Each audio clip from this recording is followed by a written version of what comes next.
E agora, o que você está vendo aqui que é o problema que a gente precisa resolver aqui na área de educação? Qual é que é a tua percepção do problema da educação? Luiz Felipe, eu vejo a educação, na realidade, a gente talvez precisa primeiro situar ela nesse momento, né? Enquanto a gente achar que o Brasil vai viver com ajustes fiscais e acertar os números dos nossos salários sem produtividade, o país não vai sair do lugar. Então, o que eu enxergo? Eu enxergo a educação, se eu tivesse hoje em dia, quem quer que seja, que for assumir o governo, tem que entender que a economia, o ministro da economia, as ações de economia só vão funcionar se o cara abraçar o ministro da educação. Que a educação, seja direto ou indiretamente, ela vai permitir que você crie renda e melhore a produtividade do país.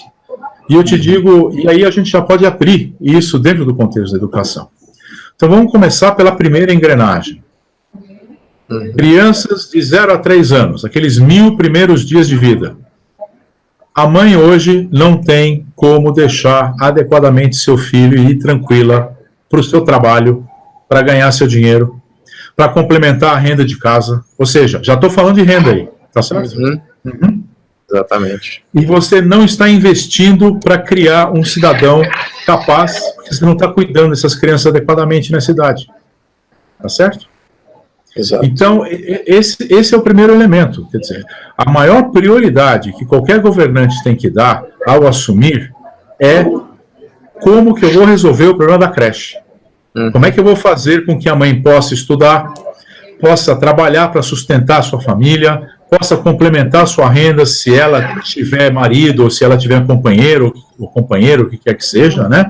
Ou então, melhor ainda, ela poder efetivamente optar por aprender a ser mãe, a ajudar nesse processo, ou o que quer que seja.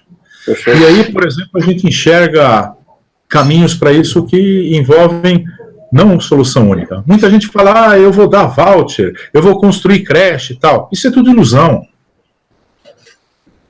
É ilusão. Onde é que você vai construir creche no Rincão, lá no norte? Exatamente. Como? Não tem como. Então a solução não pode ser única. Nos grandes centros, onde você já tem creches instituídas, tal, com certeza você vai poder pensar em creche, seja ela gerenciada pelo próprio município, ou terceirizada, que custa menos da metade do que se custa, ou então dá a opção de voucher para o pai. Ótimo. Ou para a mãe.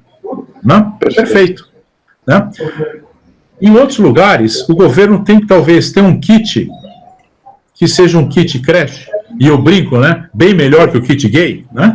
Mas muito melhor, né? Onde você vai incentivar o uso desse processo de formação de mães crecheiras ou creches comunitárias. Quantos espaços eu não tenho sobrando durante o dia em igrejas, em templos, tá certo? Exatamente. Em clubes, ou o que quer que seja, que possam servir para que eu crie um ambiente de creche comunitária, tá certo? Exato. Né? Então, a gente tem que olhar para várias soluções. E nos lugares mais distantes, com certeza o conceito de mãe crecheira, e aí já um programa mais transversal, onde o agente comunitário, o agente de saúde e as lideranças locais têm que ter um papel fundamental para poder fazer com que isso funcione. Né? E aí por exemplo, eu enxergo elementos mais práticos para efetivamente resolver esse problema. Como é que você enxerga a parte do domínio da cartilha? Quem que define cartilha? Se é uma coisa localizada ou se é uma coisa federalizada? É uma muito boa. Não, quando você fala cartilha é no contexto geral, né? Sim, é o conteúdo da cartilha. O que eu... Então, eu acho que a gente tem que ter diretrizes. A gente tem que ter diretrizes. Só que o conteúdo específico tem que ser local. E de preferência, com a participação efetiva da própria sociedade, do próprio cidadão, que é ele que está lá, ele que tem que cobrar isso, do seu prefeito, tá certo? Do secretário municipal de educação, da saúde, eventualmente, quando isso daí estiver atrelado de alguma forma. Então, você tem que ter elementos que possam localmente... A gente ignora a inteligência local nesse país. Isso. Ou seja, a gente. Também. Exato, a diversidade é a inteligência. Você, na realidade, pega e fixa coisas de forma centralizada e ignora que na ponta você tem inteligência. Não tem como você ignorar isso. E tem que adequar isso aí, e não fazer com que a ponta seja, no máximo, eficiente naquele condicionamento que o governo central implica ou impõe. Tá certo? Como é que você acha que essa mudança vai impactar o atual modelo? Olha, o atual modelo, ele na realidade é um modelo que só tem o plano, não tem o acompanhamento. E o IBGE traz os filhos mortos, que são os dados, as estatísticas. Tá certo? Em tudo. Então a gente descobre que a gente não atingiu a meta do Plano Nacional de Educação de Alfabetismo, só ficamos com metade ou menos da metade da meta. Por quê? Porque ao invés de eu ter 200 mil professores engajados em alfabetização, para adulto, por exemplo, eu só tenho 49 mil. Então, você não percebeu isso? Ou seja, o que você está fazendo?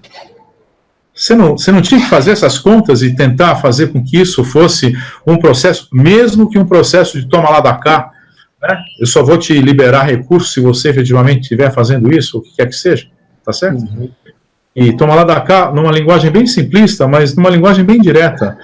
Você não acompanha, você monta plano e espera o filho morrer. Então, falta uma estrutura de gestão que seja coerente entre o poder central, os estados e os municípios e, obviamente, as instâncias que cuidam da educação, seja nas secretarias estaduais e nas secretarias municipais. Não tem uma estrutura alinhada, mesmo que seja hierarquizada, não tem uma estrutura que possa efetivamente fazer com que a gente descubra as melhores soluções entre nós mesmos, né? Ou que tenha esses caminhos pré-estabelecidos, né?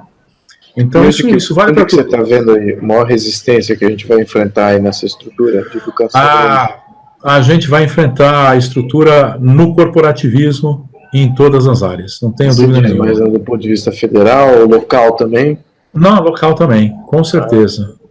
O federal você vai ter naturalmente, porque hoje, como o congressista, na realidade, ele tem muito pouca atuação. Como você tem um orçamento totalmente comprometido, ele, na realidade, a mobilidade dele nada mais é do que pegar vetores políticos, mais do que vetores de resultado pela política, tá certo? Então, e depois você tem os movimentos do pessoal que está acomodado dentro de um processo e não quer que mexa. E se a gente não mexer, não vai acontecer nada. Eu, infelizmente, nós não, por decisão do diretório, a gente não participou de alguns programas aí, né? Mas eu já participei de alguns debates e eu vejo o PT e o PSDB falando de resoluções e de coisas tal que eles não fizeram. Tá certo? Independente da atuação individual de quem está montando esses planos, quando eles dizem que a gente precisa erradicar o analfabetismo funcional tal, o quanto que você não contribuiu para isso quando você aprovou a progressão imediata ou a progressão direta de alunos que não têm capacidade de pular para um ano para o outro, por exemplo?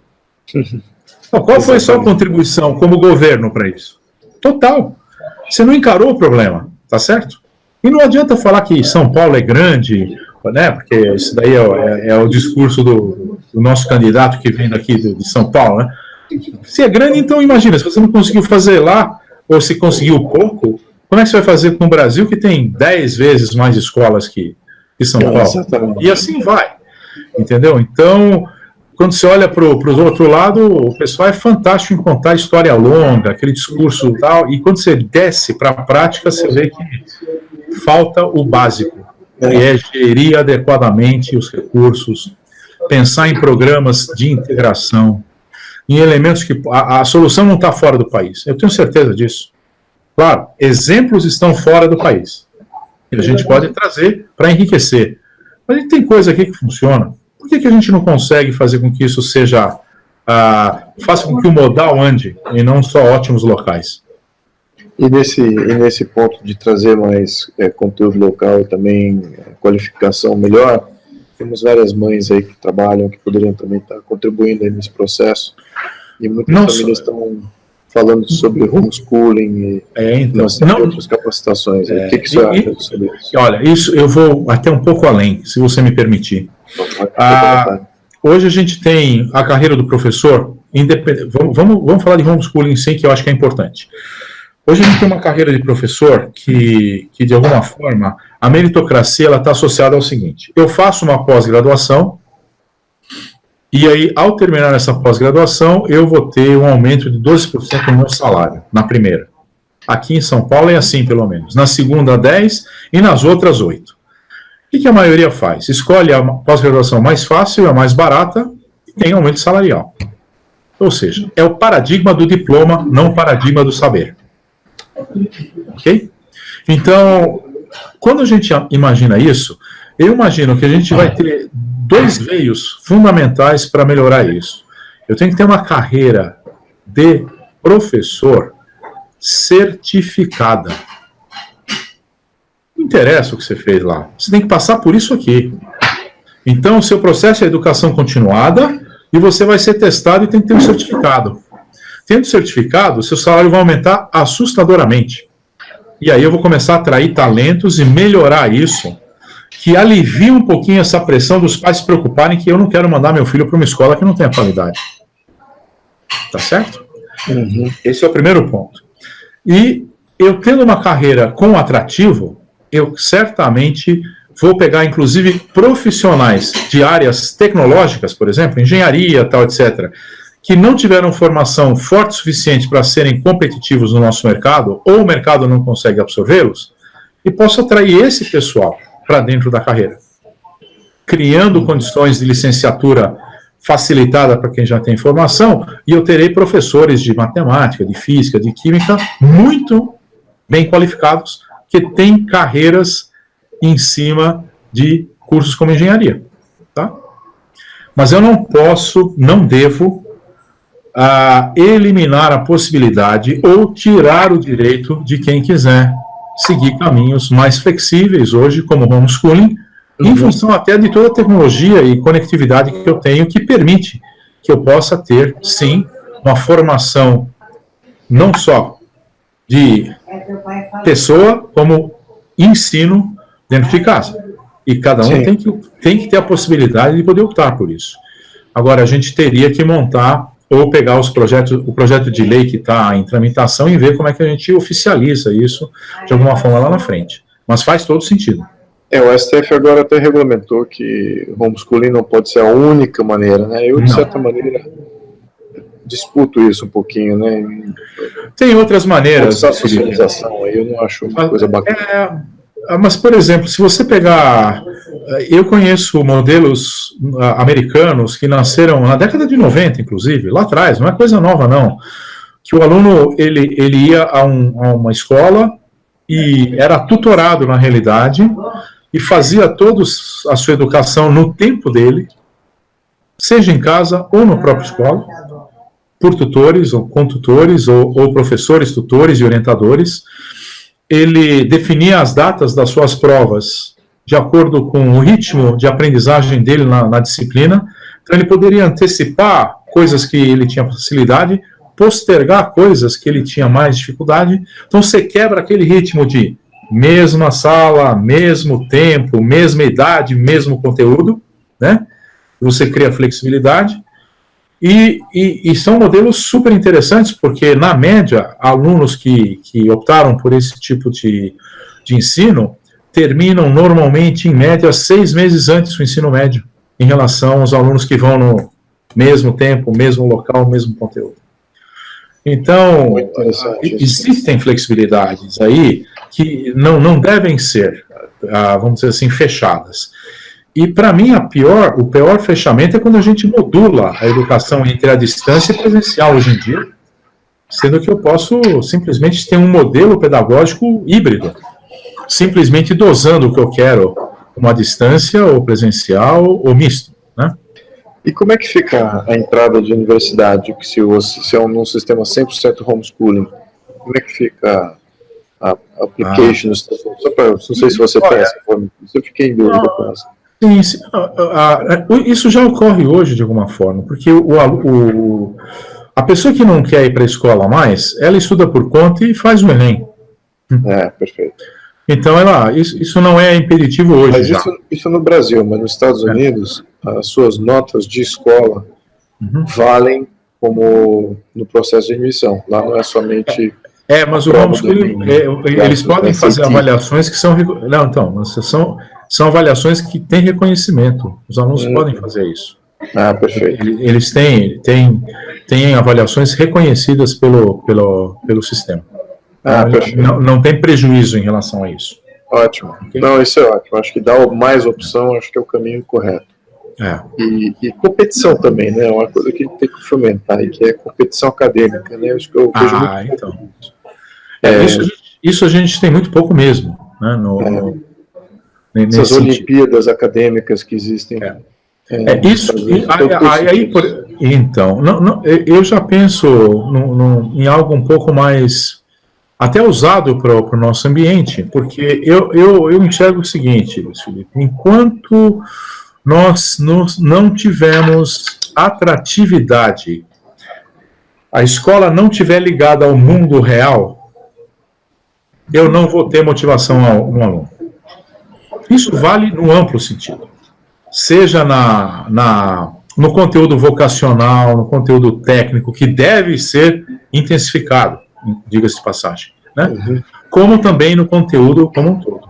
Então, o modelo de escola que eu enxergo é um modelo certificado, como eu te disse, e tem que se construir isso, mas um elemento fundamental nesse momento é o diretor da escola. O diretor da escola não pode mais ser alguém que o partido que está dirigindo o processo coloca lá, tá certo? Ele tem que ser uma pessoa certificada em gestão escolar, em gestão administrativa e financeira escolar, tá certo? E ele tem que ser um líder aglutinador. Por que eu digo isso? Porque enquanto a escola não fizer parte da solução dos problemas da sua comunidade, por exemplo, o aluno não tem motivação porque ele não tem reconhecimento. Tá certo? Quando você faz um projeto local e diz, nós vamos resolver o problema da praça, e vai ser um projeto da escola, eu começo a criar elementos de reconhecimento ao trabalho de alguém. E isso cria motivação. E não precisa ser só o problema da praça, pode ser um problema de robótica, pode ser de inovação, tal. Então o MEC tem que fomentar programas de desenvolvimento de soluções de problemáticas reais, sejam elas locais, sejam elas globais. Então, criar um portal onde boas práticas, boas soluções que ocorreram e criaram motivação local possam ser copiadas, possam ser trocadas entre escolas, entre municípios, tá certo? Então, se, por exemplo, um aluno ou um grupo de alunos numa determinada escola descobre uma forma de despoluir um córrego, isso deve valer para 500 municípios. Por que não pode ser replicado e eles serem os apresentadores de como eles fizeram? E localmente os outros utilizarem isso e adicionarem mais conhecimento? Então, se eu criar um conceito de comunidades de práticas de projetos em nível nacional e fomentar isso como um programa debaixo de um portal e depois expandir isso com eventos onde eu vou fazer com que haja esse tipo de troca, perceba que eu mudo a característica pedagógica total.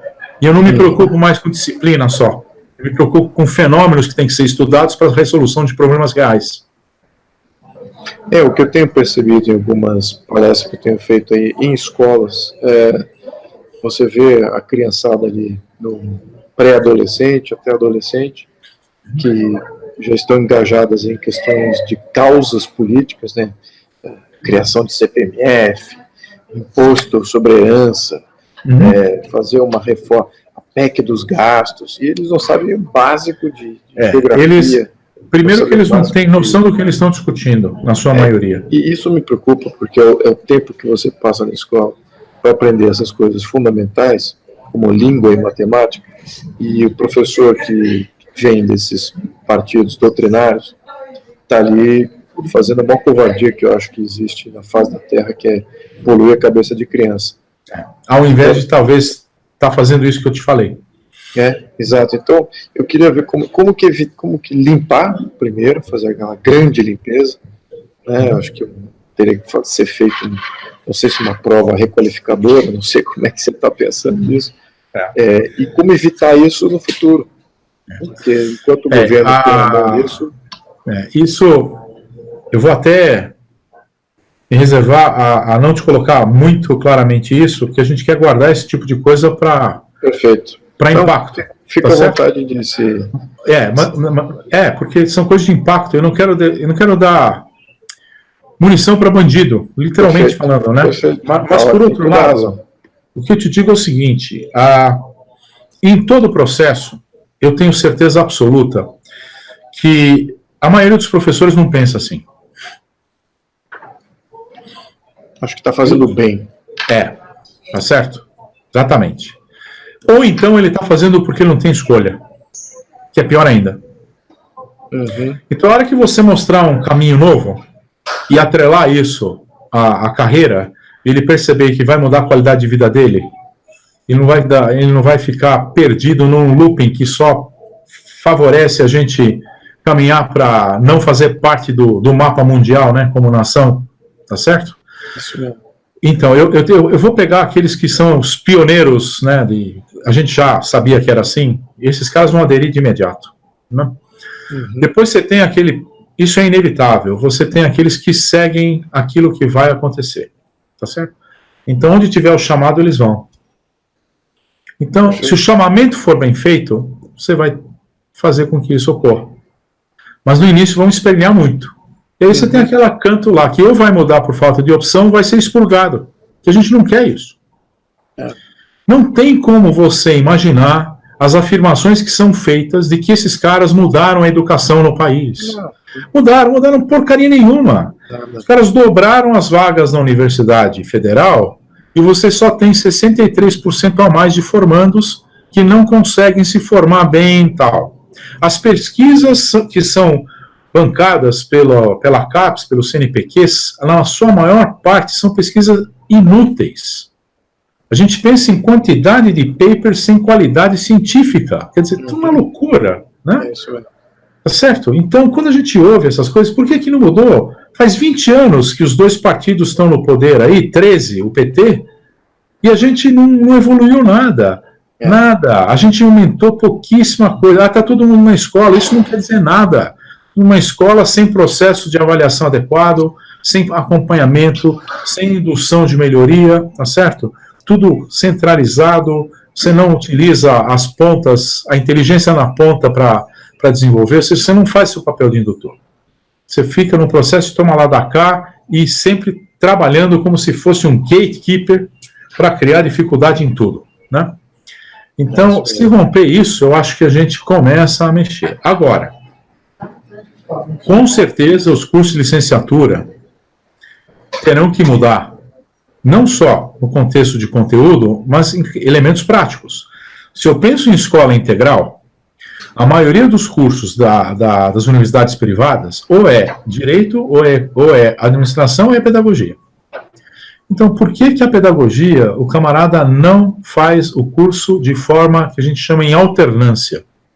É uma parte na escola, uma parte na faculdade se preparando com conteúdos efetivamente úteis e práticos para aquilo que você vai ser, que é professor, e a outra parte, você tem que estar na escola. Talvez até como o segundo professor na sala de aula, como estagiário. Tá certo? Se a gente quer justamente trazer esse período integral. E aí eu vou começar a criar um outro tipo de professor, que é o professor mais atuante. E não aquele cara que é doutrinado para depois entrar na sala de aula e não esquecer que ele está lá para ensinar, né? Então tem que fazer essa transferência. E isso vai ser, olha, eu tenho um amigo que me diz que esse vai ser o 13º trabalho de Hércules, ele nem sabia que existia. Mas eu acho que é um grande desafio. Alcance, né, estamos. Tá, com certeza tá, porque... Não é de se perder as esperanças aqui. Não, a gente tem que infletir isso. Você acha, pensa um pouquinho, se você acha, e eu estou falando no mais amplo sentido, não é no sentido único, não. Você acha que o pai, a mãe solteira, a tia, a avó que cria o filho, qualquer estrutura familiar, você acha que esse povo quer o quê? Que o filho não tenha futuro? Então, a hora que eles puderem efetivamente enxergar que eles terão um papel importante nisso, eles vão cobrar. Todo mundo sabe cobrar. Esse aparelhinho aqui hoje faz milagres. Leva a informação onde ela precisa estar. Então, se você mudar essa estrutura e efetivamente buscar um processo que possa ser gerido e um processo de avaliação efetiva, e não um processo aquele falho, que eu posso estar aqui ou ali, que dá na mesma, não muda a minha nota, a gente pode ter mudança. Claro, as ações de curto prazo vão ter que ser muito mais de correção, e depois a gente tem que plantar sementes para algo de médio e longo prazo. E eu tenho certeza que quem não estiver pensando assim para o próximo governo, mais uma vez está se enganando o povo e levando o país para o inferno. Exatamente, eu até me lembro... Não podemos mais pensar em planos. Temos que ter políticas públicas efetivamente. Exatamente. O plano vem para resolver um problema, né? Não, com certeza. E você sabe disso. Você já estudou isso a fundo, você fala isso bem no seu livro, esses pontos nevrálgicos de causa, né? Os governos têm tratado efeito e cuidado de interesses próprios, não têm olhado para o país. Né? Exatamente. Eu não tenho olhado para o país. Eu vejo assim uma missão estratégica muito maior em questão de tornar o Brasil um polo educacional importante, regional, falando. Quando eu estudava no Brasil, até os final dos anos 80, eu estava percebendo que existia aí uma convergência, ao menos em algumas escolas, algumas faculdades, existia aí argentinos, paraguaios, uruguaios, que vinham estudar no Brasil, porque aqui ele tinha qualidade, ele tinha essa isenção. Isso. Existia aquele estudo científico, e aí essa palavra ciência tem que ser usada aqui de uma perspectiva mais abrangente, em que toda esfera educacional ela é científica, né? Você trata de analisar causa e consequência, tudo, a lógica, a retórica, então tudo isso fomenta um povo pensador. Você falou uma palavra-chave, um povo pensador, porque a educação, principalmente a educação básica, tem esse papel, é libertar o sujeito para que ele possa pensar. E a gente tem como acelerar isso, porque nós não estamos iniciando como a Coreia iniciou depois de uma guerra devastadora. Nós estamos iniciando no meio de um processo onde o mundo está interconectado com um novo ciberespaço de comunicação, que é a internet, e redes que fazem com que nós sejamos hubs e podemos optar. Agora, o que não podemos ser é continuar a estar dentro de um aterro sanitário de informação, tá certo? Que é o que a gente faz hoje. E nós temos que ter essa seleção, cada um pode pensar o que quiser. Essa é a educação, ela tem que ser libertadora. Não está se pensando em substituir uma doutrina pela outra. Pelo contrário, está se pensando em dar chance para o indivíduo se libertar através da educação. Então, por exemplo, às vezes as entrevistas que são dadas, né, principalmente pelo vice e tal, que fala, não, vai voltar a educação moral e cívica. Claro que deve voltar, mas é uma educação moral e cívica para o século XXI. O que ela tem que conter? Ela tem que conter, sim, o resgate dos valores da pátria, o resgate dos valores, sem dúvida nenhuma, a discussão ampla e plural dos fenômenos que cercam a sociedade, a inserção da cidadania no mundo digital, a estrutura do país e como ele é governado, princípios básicos de direito, economia e principalmente empreendedorismo. Que se a gente não olhar para a moral e cívica dessa forma hoje, com essa sistematização, a gente não estaremos formando pessoas para o século XXI. E perceba que isso é só uma base mínima, onde ele vai poder relacionar isso para o que ele quiser depois. Mesmo que ele opte para fazer balé, carpintaria ou seguir sua carreira no ensino superior. Ok? Ele tem que saber isso, ele tem que saber matemática, fazer conta, tem que saber falar, escrever e ler, e a tecnologia faz com que você leia, escreva mais, se for bem feito o processo, tá certo? e minimamente ter com algum conhecimento geral e lógica para poder ser um ser pensante. Que hoje nós não temos isso. A gente tem seres que criam conflitos negativos e embates em função de incentivos que são feitos para atingir objetivos que não são de construir uma nação. Exatamente. Acho que essa missão aí a gente tem que começar o mais cedo possível. Eu vejo o atraso que nós estamos com relação a esse quesito, como ele é gritante, mesmo com relação a sistemas livres, por exemplo, os Estados Unidos, que eu conheço bem, um pouquinho da Europa, mas ali você tem o que é primordial, é que as famílias têm opções, elas têm saída, elas têm saída para essa massificação vulgar da educação, que o brasileiro não tem saída. Entra num funil, ele é mal processado por um sistema pífio, que no final do qual você não sai educado, você não sai preparado para grande coisa. E o que é primordial aqui é que você não sai líder. Você não sai um líder, que aí você tocou naquele ponto do pensador, que é exatamente isso. Você, para liderar, você precisa antes pensar, refletir, formar suas próprias opiniões. Então, você só regurgitando doutrina, isso não te transforma num líder. Você vai fazer uma mobilização mais intensa que a outra, isso não quer dizer que você é líder, muito pelo contrário. Então, eu acho que é isso que é importante a gente pontuar aqui, porque é isso que está em jogo. Isso mesmo. Essas oportunidades.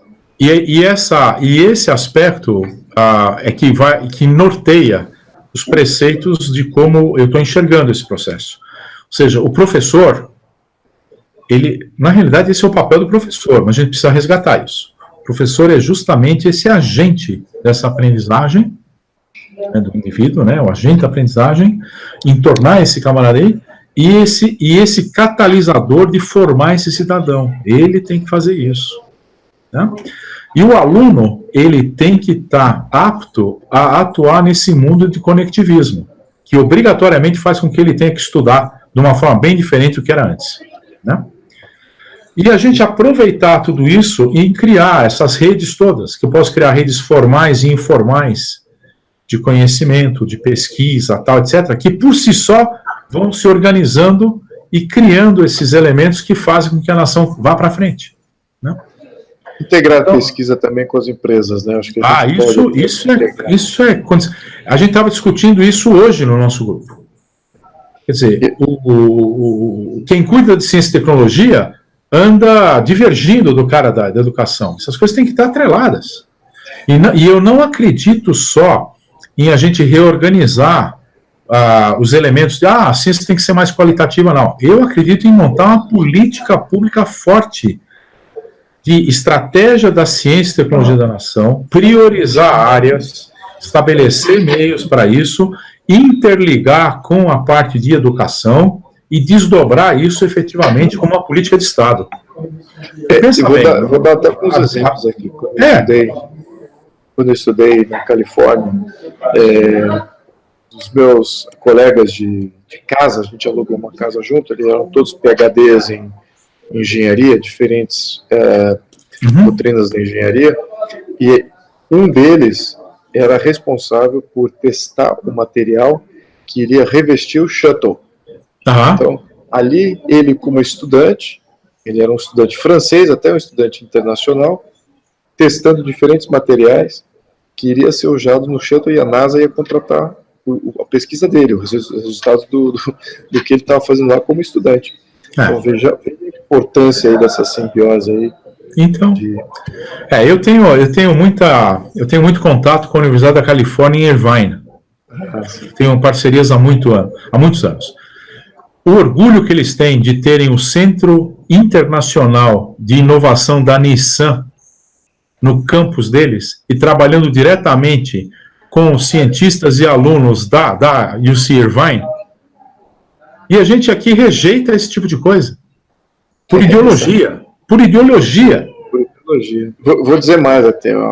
Aqui estou falando de experiência prática. Essa área de educação, eu tenho só experiência, eu não tenho nenhum estudo relacionado. mas agora também em questão de palestras, eu desenvolvi 2 patentes em tecnologia aqui no Brasil. E aí eu refleti na minha experiência também quando eu estava em uma multinacional, a gente contratava jovens que haviam desenvolvido aplicativos e uma série de outras coisas, eles eram ainda eram adolescentes. E eu fui numa escola muito bem conceituada aqui em São Paulo e fiz a pergunta: quantos de vocês já fizeram uma patente? E quantos de vocês já abriram uma empresa? Essa pergunta numa escola norte-americana, uma escola europeia, ia ter resultados ali, assim, um ou outro, sim. Claro. Agora, nada no Brasil. Nada, eles não fazem. Um pré-adolescente ou adolescente não faz a mínima ideia. Como fazer um aplicativo, como fazer um serviço, como montar uma empresa, o que já está em atraso até do que seus pares norte-americanos, canadenses, europeus e até mesmo japoneses, coreanos. Então, nesse quesito, aí que entra nessa simbiose, não só de empresas poderiam usar essa mão de obra do estudante, fazer transferência, mas também ensinar o empreendedorismo aí dentro das escolas. Exatamente. Você tem uma ideia, a Universidade de Waterloo, no Canadá, que fica em Kitchener, pertinho de Toronto, a escola de engenharia, o aluno só se forma depois que ele incuba uma empresa real. E muitas empresas, hoje mundiais, nasceram com projetos de fim de curso de alunos de engenharia da escola. Agora, você acha que os nossos alunos são menos inteligentes que os alunos canadenses? Isso é impossível estatisticamente. Exatamente. Tá certo? Exatamente. Claro, tirando o problema de má nutrição, tal, que tem que se resolver na primeira engrenagem lá, né? E acertar alguns dentes para a gente iniciar o processo. Proteína, né? Isso. Tem dentes no fundamental, no médio, na universidade, que você estão quebrados. Você vai ter que soldar para o negócio. Eu tenho que incluir 40 milhões de pessoas que estão aí perambulando. Como é que eu vou fazer? Tem que criar soluções para esses caras. Mas eu tenho que montar um processo. Porque, estatisticamente, não tem japonês mais inteligente que brasileiro ou chinês. Tem brasileiro que está deslocado em função de um sistema falido. Exatamente. Vamos pegar e trazer a média para cá de volta. É isso mesmo. É isso que tem que fazer. Eu não acredito em mau aluno. Eu acredito em pessoa mal trabalhada. Porque não existe mau aluno. Existe um cara que vai ser um excelente engenhicista, um excelente soldador e um PhD. Você tem que saber direcionar isso como educador. E olha, nós temos muitos exemplos bons, muitos, e até ótimos, só que são ótimos locais. Um governo não pode pensar assim. O governo tem que pegar o modal e fazer com que a frota aumente a velocidade média. Não adianta a fragata andar a 60 por hora se o seu navio-tanque está andando a 3. Nós temos que andar todo mundo a 40. E, eventualmente, a fragata vai para frente um pouco. É isso que a gente precisa fazer. E essa velocidade média, a gente só vai aumentar com ações de médio e longo prazo. E se o povo não votar imaginando isso, vai ser enganado de novo. Exatamente. E as ações de curto prazo vão existir, claro. Eu tenho que mudar. Eu não posso ficar nessa quadradice do MEC de só ensino formal. Pô, você é formado em engenharia, por que você não pode dar aula de matemática, física, química num colégio? Ah, porque você não tem licenciatura. Vamos fazer um curso para esse cara poder virar professor rapidinho. Quanta gente não está desempregada e não poderia? E quem quer complementar a renda? E seria um belo de um professor, porque a engenharia tem uma formação que puxa, tá certo? Eu conheço um monte de coisa, tenho habilidades, por que eu não posso reconhecer isso e ganhar créditos e ter um certificado ou um diploma para galgar um degrau, eventualmente, para depois ir para o ensino superior? Não, você tem que começar do zero. Quem que vai começar do zero no meio da vida? Isso é desanimador. Isso retarda a possibilidade de alguém ou ganhar mais ou entrar no mercado mais rapidamente. Então, esses hiatos, que são engrenagens que não se conversam, né? Ou ensino médio ou superior. Não, tem que ter uma aqui que possa girar no meio. Tá certo? Então, esse tipo de coisa pode fazer com que mais de 40 milhões de pessoas venham fazer parte, de novo, da economia. E, mais uma vez, volto. Estou falando da produtividade e da possibilidade de ter renda. Então, perceba a importância de andar com as mãos bem dadas entre economia, educação e ciência. Não tem como isolar esses fatores. Tá certo? Não tem. Exatamente. Bom, Stavros, eu acho que a gente cobriu bastante coisa aqui. Bastante mesmo. Foi muito legal. Foi ótimo aqui ter escutado você, porque eu estou muito mais animado e quero ver você lá, viu, Stavros? A gente está precisando de... Olha, eu particularmente, a gente não recebeu... Eu estou trabalhando para que a gente ganhe a eleição e o Jair vai poder contar comigo para o que der e vier.